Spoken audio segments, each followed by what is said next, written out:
George Bruno with the 21 Report, the European edition. We're in Warsaw, Poland, and I'm talking with Mr. Richard Nicolai. Welcome. Thank you, George. May I say that I've seen a lot of your interviews, and when I came here to speak, I was like, I hope I get a George Bruno interview. Excellent. I really do. Excellent. I really do. Excellent. You're great at it. Well, your image has changed. Yeah.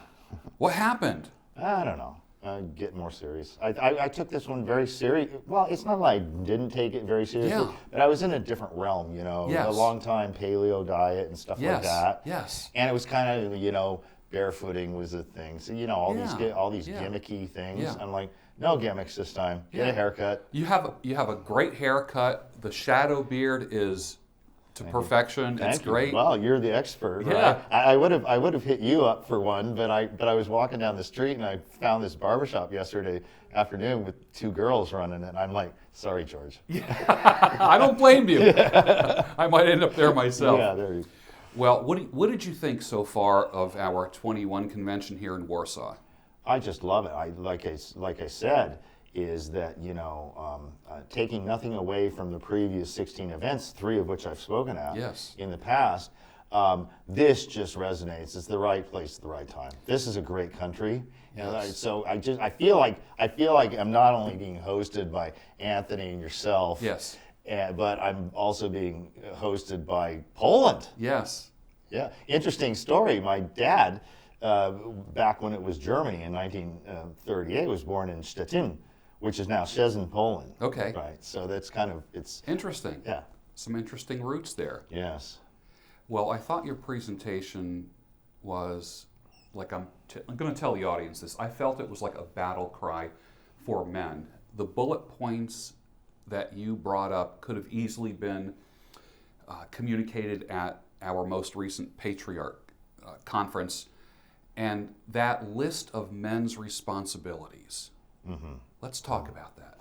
Well, I'll tell you, I didn't get to attend the Patriarch event, but I heard a lot about it, and I knew some of the speakers there. And plus, I have a good relationship with Anthony, and we talked about some of this stuff in personally between us. And then I did an interview with him, and he did an interview with me, and some of these things came up. Yes. And then Socrates, who was the kickoff speaker yesterday, it just so resonated with me. And I hadn't, I'm one of those under pressure kind of guys, so I tend to write my presentations 3 hours before I give them, and then give it because it's right fresh in my mind. Yeah. And it doesn't sound like it's too polished, if you know what I mean. And so I'm listening to that. I'm like, man, so many things. That's why in the past I've spoken here, but I spoke on like diet and that diet and paleo stuff the first time.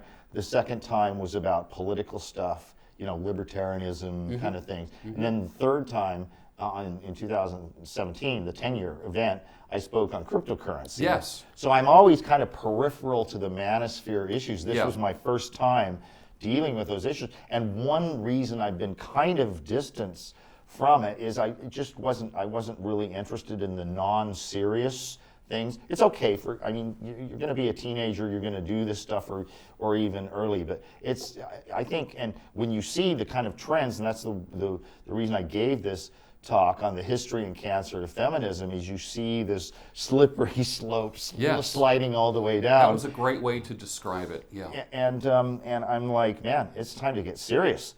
And what I see with the Patriarch event, and then as well as Socrates' presentation, I'm like, this is the thing to do. And then Anthony has next year planned a 22 convention that's a women's convention. Yes. So this is the perfect thing to move into. Yes. And then the sky's the limit. You go from there to have a couples convention, right? I mean, Absolutely. that's just That's throwing the an natural idea out. progression. Natural progression. I think yeah. it's like when we look at the evolutionary charts, Yeah. and I think a couples convention would be kind of like it's the upright ape. It's the fun, you know what I mean? Because that's what we're all moving towards.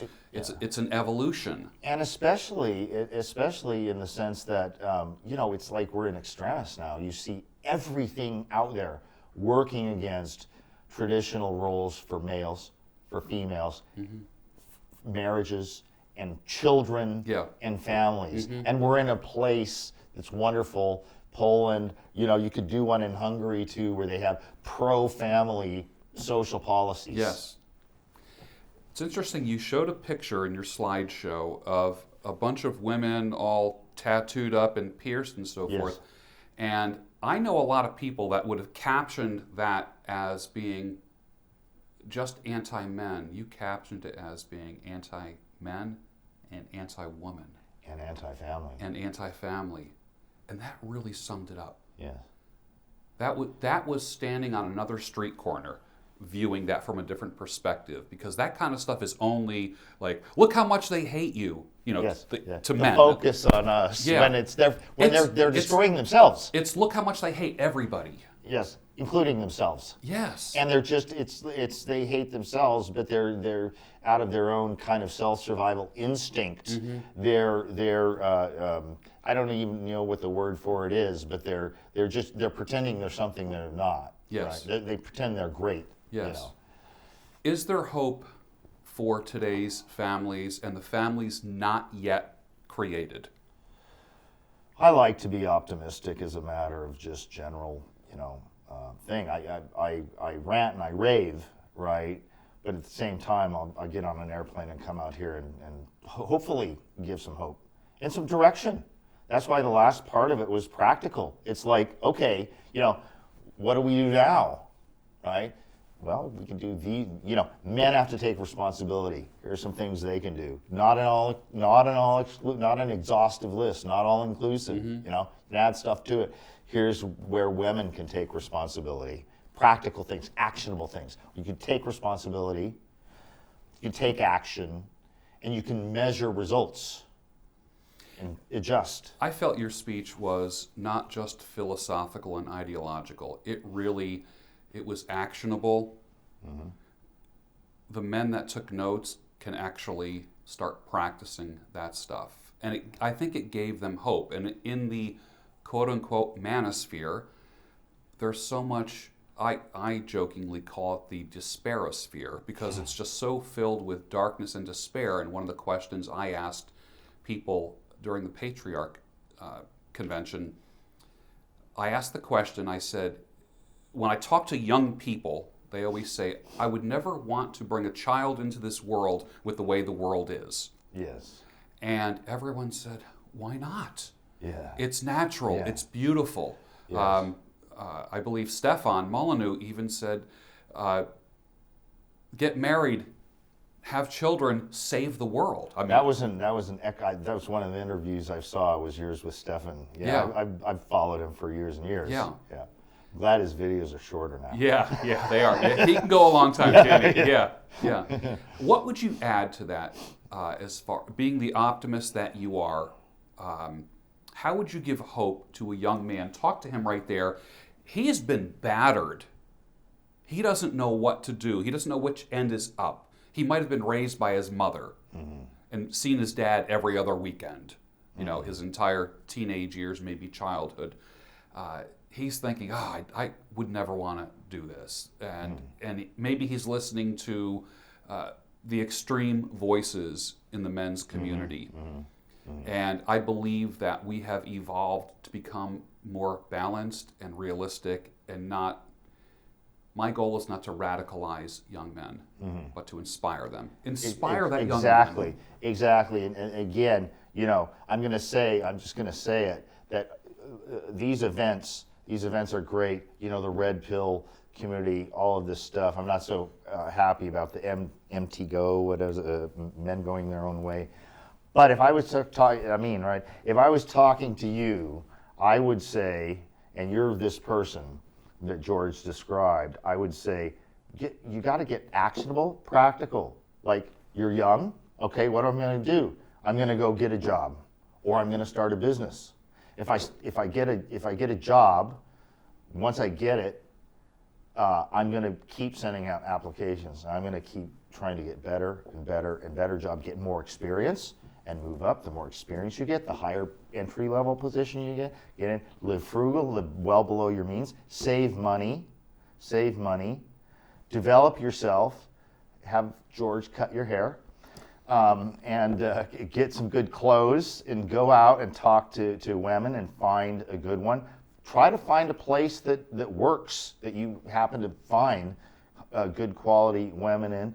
Make sure she has a good family, save your money, get married, have kids, have enough, live below your means so that she can stay home and make a home so that you don't have to worry about that stuff because she's good at it. She's the CEO of that. You're her client, actually. And then you're going to go and you're going to keep building that career or business, or in some cases both, right? And so you're going to eventually attain the status where the idea of her working was silly from the beginning because she's done that partnership, and you've moved forward and you have good kids because they see, well, this is how it's done. How's that? I'm inspired now. That's good. I want to start a family again. You wish you were 20 again, right? Right. Yeah. Right. It's like, man, I wish I had done that. That was great. That was great. Taking it from ideology to actionable steps. Conversation with Mr. Richard Nicolai. Thank you, sir. Thank you.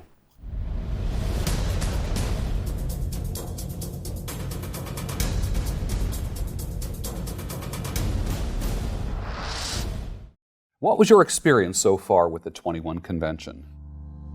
Oh, outstanding. Outstanding. Professional, all across the board. Really good energy with a lot of people, and I just like it because it's a very positive direction. This, George, this has been a first-class event. It's fantastic. You guys run a really tight ship. I've been to a lot of conventions over the course of my business career, and I can tell when things are well-run and when things aren't, and this is a very well-run operation. I was very impressed. It's pretty incredible to see where Anthony's brought it, especially from last year, which was my first year here, and to see the upgrades he's made, it's been incredible. I've got my notebook, and with every speaker, I've written down about 2 or 3 lines under each of the speakers of just the key prime stuff. That's good. That's good. It's very surreal, man. I'm really enjoying it. I'm happy to live in such an era where such a thing like this is possible. I have never seen a group of guys like this, a group of 200 men who are focused, squared away, they're working on their values. Just never met a bigger group of wonderful guys. It's kind of neat because I've been to a fair amount of conventions in my day, but you never see one where the guys like here you can just see Ed Lattimore talking to Tanner about boxing. Yeah. You just sit down and then you tell your boxing experiences. Everybody's kind of pinging off each other. It's Yeah. nice. It has been fantastic, and it's been 4 days of guys all on the same page, working in the same direction. Fascinating meeting some of the people, hearing their stories. You got people traveling from other parts of the world to come here just to see some of the speakers. That's amazing. The thing that's impressed me is everybody here is very serious. Yeah. They're taking it close to their heart. What a great convention. Thanks, George.